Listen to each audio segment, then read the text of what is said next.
बिहार में राज्यसभा के चुनाव होने वाले हैं और राज्यसभा चुनाव से पहले सियासत गर्मा गई है।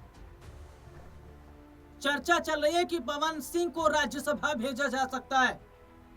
हालांकि अभी कोई कंफर्मेशन नहीं है, लेकिन अभी हाल ही में पवन सिंह ने मुलाकात की थी बीजेपी के राष्ट्रीय अध्यक्ष नितिन नवीन से, जिसके बाद ये चर्चाएं होने लगी कि क्या वाकई बीजेपी ने जो वायदा पवन सिंह के साथ किया उस वायदे को वो निभाएगी।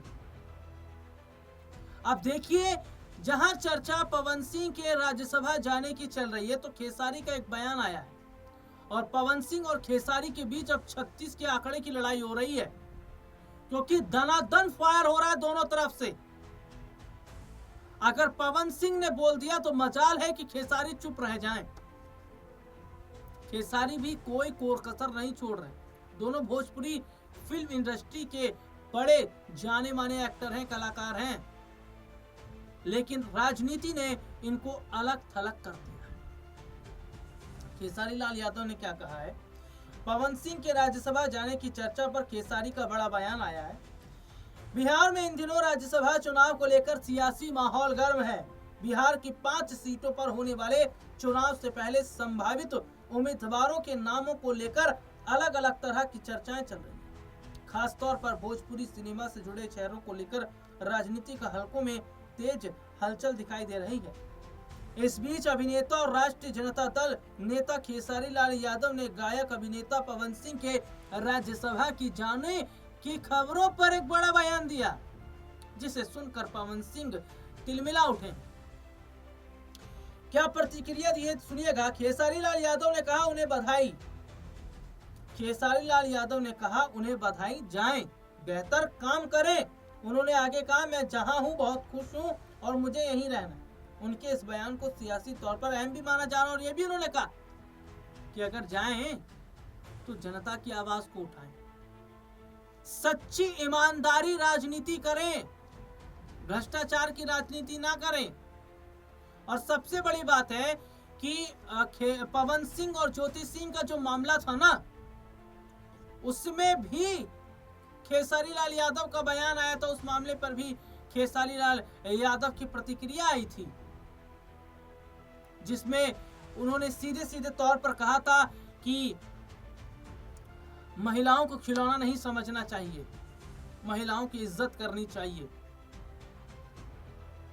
दरअसल ये जो लड़ाई शुरू हुई है पवन और खेसारी की, ये लड़ाई बिहार के चुनाव से पहले शुरू हुई है। बिहार चुनाव से पहले पवन सिंह और खेसारी लाल यादव के बीच शुरू हुई ये सियासी लड़ाई अब और ज्यादा बढ़ती नजर आ रही है।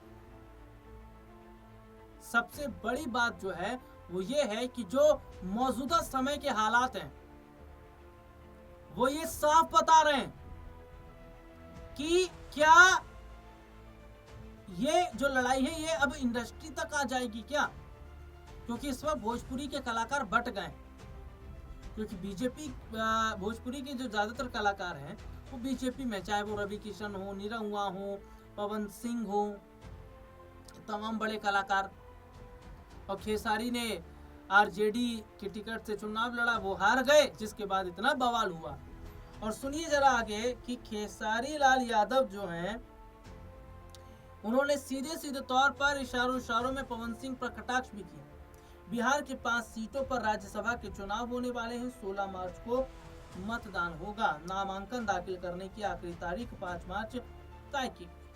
खास बात यह है कि 4 मार्च को होली है, यानी होली के अगले दिन ही नामांकन की अंतिम तारीख भी है। चुनाव की तारीख नजदीक आते ही सभी दलों ने अपने अपने स्तर पर रणनीति बनानी शुरू कर दी।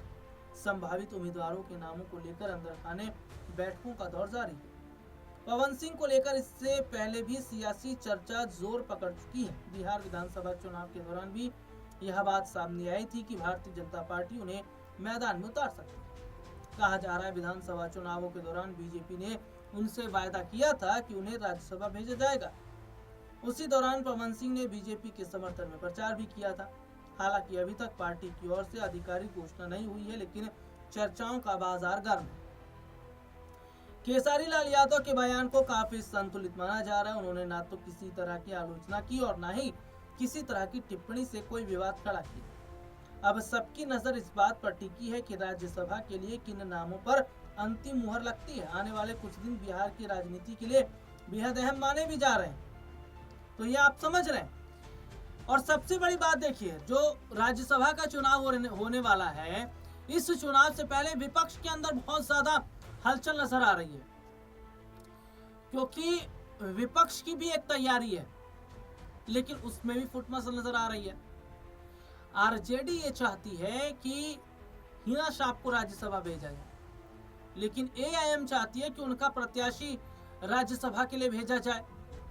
और सुनिएगा, जो एनडीए गठबंधन है उसे 3 विधायकों की जरूरत है, और जो ये विपक्ष है इन्हें 6, 5 एआईएम के हैं और 1 बसपा का है, जो कि किंग मेकर की भूमिका में है दोनों। और 3 की बात हो रही है, अगर इधर से क्रॉस वोटिंग हुआ तो एनडीए को बड़ा फायदा होगा। तो यहां पर समझिए, जो तस्वीर इस वक्त की दिखाई दे रही है, जो हालात इस वक्त के हैं, वो ये साफ तौर पर बता रहे हैं, वो उससे ये साफ तौर पर नजर आ रहा है कि क्या वाकई जो एनडीए का खेल है वो बिगड़ जाएगा, या इंडिया जो गठबंधन है इनका खेल बिगड़ेगा। देखिए, इसमें एक बात ये भी है कि राज्यसभा सीट की अगर मैं बात कर रहा हूं ना, तो मांझी की भी बात है कि मांझी चाह रहे हैं कि भैया हमारा भी एक प्रत्याशी राज्यसभा भेजा जाए। लेकिन दूसरी तरफ आप देख लीजिए, चिराग पासवान की जो पार्टी है, लोक जनशक्ति पार्टी आर, तो लोक जनशक्ति पार्टी आर की तरफ से भी एक की बात हो रही है। और चिराग पासवान प्रधानमंत्री नरेंद्र मोदी के हनुमान कहे जाते हैं, और मांझी कह रहे हैं कि भैया मुझसे तो पहले वादा किया ना बीजेपी ने राज्यसभा में एक सीट देने का, क्योंकि आपने दिल्ली में दिया नहीं, आपने हमें जो है अन्य जगह नहीं दिया, बिहार में भी आपने ज्यादा सीट नहीं दी, तो वो राज्यसभा की बात कर रहे हैं कि हमें एक सीट राज्यसभा में दो। लेकिन चिराग पासवान सोच रहे हैं कि अपनी मां रीना पासवान को राज्यसभा भेज दे। तो एनडीए के अंदर भी मसला फंसा हुआ है। और दूसरी तरफ ये देखा जा रहा है कि अगर जो मांझी हैं वो नाराज हो जाते हैं, मांझी की नाराजगी अगर नजर आती है, और मांझी जैसा कि बात कर भी रहे हैं काफी समय से एनडीए से अलग होने की, एनडीए का साथ छोड़ने की, एनडीए से अलग अगर मांझी हो जाते हैं, तो ये सबसे बड़ा झटका जो है ना, वो बीजेपी के लिए हो सकता है। क्योंकि अगर मांझी ने क्रॉस वोटिंग कर दी तो उनका नुकसान है। लेकिन अब देखना होगा कि ये जो रसाकसी चल रही है, क्या वो सही तरीके से हो जाएगी, या जो विपक्ष सोच रहा है कि एक अपना सदस्य भेज दे, क्या वो हो पाएगा, और क्या बीजेपी अपना वायदा जो पवन सिंह से उन्होंने किया है उसको वो निभाएगी। फिलहाल इस प्रोग्राम में